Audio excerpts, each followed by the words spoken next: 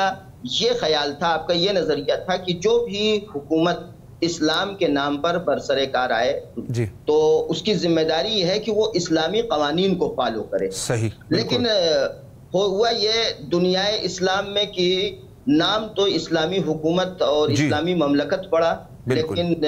سارے قوانین غربی قوانین کو فالو کیا گیا۔ تو عراق میں چونکہ جب عراق میں غرب نے اپنے نظریات کو حاکم کیا اور عراق کی جو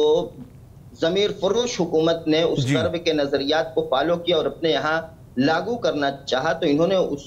ان قوانین کو بالکل تسلیم نہیں کیا، بلکہ انہیں اپنے پیروں سے روندنا شروع کر دیا، جس کی وجہ سے آپ کو عراق سے شہر بدر کیا گیا، عراق سے نکال دیا گیا۔ ان میں سے یہ تھا کہ ان کا حضرت آیت اللہ محمد حسینی شیرازی طابہ سراہ کا یہ نظریہ تھا کہ اسلامی حکومت کا مطلب یہ ہے کہ اسلامی حکومت حدود اور بارڈر کا قائل نہیں ہے، مرز اور جغرافیائی اعتبار سے تمام اسلامی حکومتوں کو آزاد ہونا چاہیے۔ ایک ملک کا انسان دوسرے ملک میں بغیر ویزا، بغیر پاسپورٹ، بغیر اقامت کے رہ سکتا ہو۔ لہذا چونکہ یہ غرب نے ایک سیاسی چال چلا اور اسلامی ملکوں کو ان کو گرفتار کرنا تھا، چھوٹے چھوٹے بارڈروں میں، چھوٹے چھوٹے جغرافیاؤں میں ان ملکوں کو تقسیم کر دیا اور پھر ہزار طرح کے قوانین لائے، یہ اقامت ہوتی ہے اور یہ ویزا ہوتا ہے، یہ پاسپورٹ ہوتا ہے۔ جناب آیت اللہ محمد حسینی شیرازی حفظ اللہ طابہ سراہ کا کہنا یہ تھا کہ اسلامی حکومت میں مسلمان کو آزادانہ زندگی گزارنے کا حق حاصل ہوتا ہے، اس کے لیے نہ جو ہے پاسپورٹ لازمی ہونا چاہیے، نہ ویزا ضروری ہونا چاہیے۔ لہذا عراق میں آپ نے اقامت نہیں لیا اور پھر جو ایگزٹ خروجیہ لیا ہے، ایگزٹ ویزا لیا ہے، تو وہ بھی مجبوری تھی، چونکہ شہر بدل کیا جا رہا تھا اور ان کو دوسرے ملک میں انٹر ہونا تھا، تو مجبوری کے تحت انہوں نے ایگزٹ ویزا لیا ہے، ورنہ عراق میں انہوں نے ان تمام چیزوں کی مخالفت کرتے ہوئے اس کا بائیکاٹ کیا تھا، جس کی وجہ سے ان کو عراق سے تبعید کر دیا گیا۔ اور اس کے بعد جب کویت ہوتے ہوئے آپ ایران پہنچے ہیں، ایران میں نے جہاں تک مطالعہ کیا ہے اور آپ کی زندگی پر میری نظر ہے وہ یہ کہ حتیٰ کہ نظریہ ولایت فقیہ کے سلسلے میں آپ آیت اللہ العظمیٰ خمینی طابہ سراہ سے پیشگام ہیں۔ ان سے پہلے ولایت فقیہ کا نظریہ محمد حسینی شیرازی نے پیش کیا ہے، جبکہ اس زمانے تک جب آیت اللہ محمد حسینی شیرازی نے ولایت فقیہ کا نظریہ پیش کیا ہے، اس وقت آیت اللہ خمینی رضوان اللہ تعالی علیہ کا نظریہ یہ تھا کہ علماء اور روحانی یہ اس حکومت میں جو شاہی حکومت تھی ایران کی، اس حکومت میں استخدام کر سکتے ہیں، وہاں پہ نوکری کر سکتے ہیں اور ان کی سیاست میں بھی دخل کر سکتے ہیں۔ لیکن بعد میں مسائل اس طرح سے پیش آئے کہ اسلامی انقلاب کامیاب ہو جاتا ہے، اور کامیاب ہونے کے بعد میں نے ایک خاص نظریے کی طرف اشارہ کیا کہ آیت اللہ محمد حسینی شیرازی کا ایک خاص نظریہ تھا، اسلامی حکومت کا مطلب ہے واقعی اسلامی حکومت، جس میں ہر مسلمان کو عزیز ہونا چاہیے، ہر مسلمان کو حق حاصل ہونا چاہیے۔ اس نظریے کے اعتبار سے ایران میں جب انقلاب اسلامی کامیاب ہو جاتا ہے تو اس کے بعد وہاں پہ بھی حال یہی شروع ہو گیا کہ اسلامی حکومت کے نام پر بہت سارے غلط قوانین وہاں پہ رائج ہونے لگے۔ تو پھر آپ نے اپنے نظریے پر ایک تجدید کیا، اپنے نظریے پر ایک نظر دوبارہ ڈالا، اور پھر آپ نے شورائے فقہا کا نظریہ پیش کیا کہ ولایت فقیہ ایک فرد کے بجائے ایک شورا ہو، ایک جماعت ہو فقیہوں کی، جو جماعت یہ حکومت کرے ملک کے اوپر۔ وہاں پہ چونکہ ایران کی حکومت کی سیاست کے خلاف یہ نظریہ تھا، لہذا ان لوگوں نے اور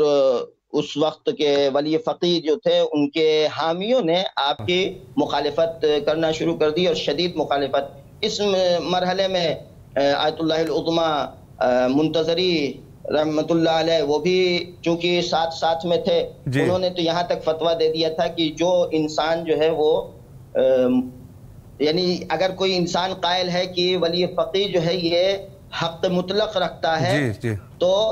جو چاہے منمانی کر سکتا ہے، اس سے کوئی سوال جواب نہیں کر سکتا. اگر کوئی اس نظریے کا قائل ہے تو یہ شرک کی حد تک چلا گیا ہے. لہذا ان دونوں بزرگوں کی مخالفت کی گئی اور ان کو نظر بند کر دیا گیا. اور واقعی میں افسوس کا مقام ہے کہ میں تقریباً 21 سال ایران میں تھا. اچھا، یہ بات میں اس لیے اس وقت کہہ رہا ہوں کہ میں اس وقت کسی بھی ادارے کا وظیفہ خور نہیں. میں اس وقت ایک عزت کے ساتھ اپنے شہر میں مومنین کے تعاون پر زندگی گزار رہا ہوں اور کسی بھی مجتہد سے نہ وابستہ ہوں، نہ کسی جماعت سے، نہ کسی حکومت سے وابستہ ہوں. اس لیے میں آسانی سے یہ بات کہہ رہا ہوں کہ 21 سال ایران میں رہنے کے باوجود قبلہ 1 منٹ کا ٹائم ہے. جی 1 منٹ کا ٹائم ہے. آیت اللہ شیرازی کے دفتر کے سامنے سے آنے جانے ہونے کے باوجود ہمت نہیں ہوتی تھی کہ ہم لوگ اندر داخل ہو کے آیت اللہ شیرازی کی دستبوسی کر سکیں. یہ ایک افسوس کا مقام ہے. 20 سال رہنے کے بعد بھی میں ان کی دستبوسی نہیں کر سکا، صرف اس خوف سے کہ وہاں پر نظر رکھی جاتی تھی. اگر کوئی وہاں پہ آنا جانا کرتا تھا تو اس کے آنے جانے کو ریکارڈ کیا جاتا تھا اور کبھی کبھی اسے بلا کے سوال جواب کر لیا جاتا تھا. لہذا میں نے جو آپ کی زندگی کے سلسلے میں مطالعہ کیا ہے اور آپ کی کتابوں کا مطالعہ کیا ہے، اس سے اندازہ یہ ہوتا ہے کہ ایک عظیم ہستی تھے کہ جن کی شیعت نے، بہرحال شیعت سے مراد ایک بڑی جماعت نے قتل نہیں کی. اور یہاں پہ ایک میں پیغام دینا چاہوں گا عوام کو کہ یہ یاد رکھیے گا کہ کسی بھی نعرے اور کسی بھی جماعت کے شعار کے بہکاوے میں مت جائیں، اس لیے کہ اس وقت ایک کام بہت تیزی سے کیا جا رہا ہے برین واش کا. اور برین واش کا نقصان یہ ہوا ہے کہ مراجع اور مجتہدین کے جتنے دشمن سامراجیت نے پیدا نہیں کیے تھے، آج بالکل آج جو ہے وہ شیعت نے خود، آج جیسے چھوٹے موٹے طلاب کی جن کا برین واش کر کے معاشرے میں جن کو بھیجا جاتا ہے، ان طلاب نے جتنے مخالف مراجع پیدا کیے ہیں، مرجعیت کے مخالف لوگوں کو پیدا کیے ہیں، اس سے زیادہ شاید دشمنوں نے آج تک مخالف نہیں پیدا کیے ہیں. آج ہمارا سماج جو ہے وہ 2-3 حصوں میں بٹ چکا ہے. ٹائم جو ہے وہ انتہا پر ہے. جی خوب. بہرحال پھر انتہا پر ہے تو آخر میں بارگاہ الہی میں دعا گو ہوں کہ خدا محمد و آل محمد کے صدقے میں ہماری قوم کو ہر طرح کے فتنہ اور فساد سے محفوظ رکھے، اور بالخصوص وہ فتنہ و فساد کی جو MI6 اور مثلا شیعہ لندنی شیعہ کے نام پہ پھیلایا جاتا ہے کہ شاید MI6 نے شیعت کو اتنا نقصان نہ پہنچایا ہوگا جتنا اس لفظ کا سہارا لے کے لوگوں نے، خود شیعوں نے جتنا اس شیعت کو نقصان پہنچایا ہے اس عنوان کا سہارا لے کر. شکریہ. خدا کی بارگاہ میں یہی دعا ہے کہ خدا ہماری قوم کو اس طرح کے فتنہ و فساد سے محفوظ رکھے اور ہم تمام لوگوں کو دنیا اور آخرت میں سرخرو فرمائے. الہ آمین. قبلہ نہایت الحمدللہ رب العالمین. قبلہ نہایت آپ کے شکر گزار ہے. اللہ آپ کے توفیقات خیر میں اضافہ فرمائے. نہایت ہی مہم گفتگو آپ نے فرمائی. فی امان اللہ. قبلہ دعاؤں میں یاد رکھے. فی امان اللہ. اللہ حافظ. اللہ حافظ. بہت ہی خوبصورت گفتگو فرما رہے تھے حجت الاسلام المسلمین علی جناب مولانا سید علی عباس رضوی صاحب قبلہ. اور یقیناً بہت ہی خوبصورت پیغام انہوں نے دیا کہ جس طریقے سے بعض چیزوں کو ڈھال بنا کے اور بعض چیزوں کو اس سے استفادہ کرتے ہوئے جس طریقے سے علماء کے خلاف جو ہے ایک مہم چلائی گئی، تو اس سے جو ہے ہم سب مومنین کے لیے ضروری ہے کہ اس سے جو ہے خبردار رہے اور لوگوں کی اور شیطانی ان افکار میں خود جو ہے اپنے آپ کو نہ پھنسائے. اور انشاءاللہ العزیز اللہ ہمارا ناصر اور مددگار رہے گا. آخر میں حجت خدا کے ظہور کے لیے دعا کرتے ہیں. اللہم عجل لولیک الفرج.